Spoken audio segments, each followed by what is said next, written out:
Alors que l'hélicoptère de Donald Trump s'envolait des environs de Londres vendredi matin, c'est un autre décollage qui se préparait minutieusement près du Parlement dans le centre de la capitale. Celui d'un ballon géant représentant le président américain en couche-culotte. Selon ses concepteurs, la raillerie est le meilleur moyen d'attaquer Donald Trump en ciblant son ego.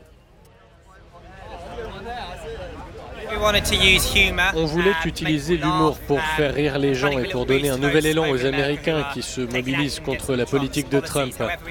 Mais nous voulions aussi passer un message sérieux. Il faut s'opposer aux politiques de droite, xénophobes aux États-Unis, mais aussi ici au Royaume-Uni.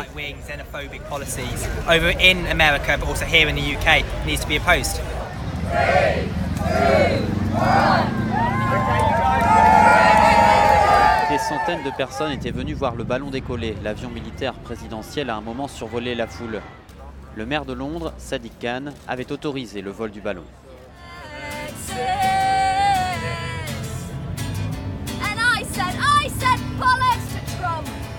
Je n'ai pas à agir en censeur, ni à décider ce qui relève du bon ou du mauvais goût.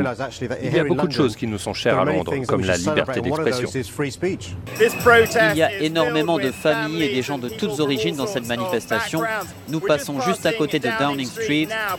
Contrairement à ses prédécesseurs, Donald Trump n'a pas pu y pénétrer. Il a été maintenu largement à l'écart du centre de Londres et s'est déplacé en hélicoptère. Pour l'heure, cependant, toutes ces manifestations sont pacifiques. C'est la première fois que je manifeste à 45 ans. C'est cette visite de Donald Trump au Royaume-Uni qui m'a décidé.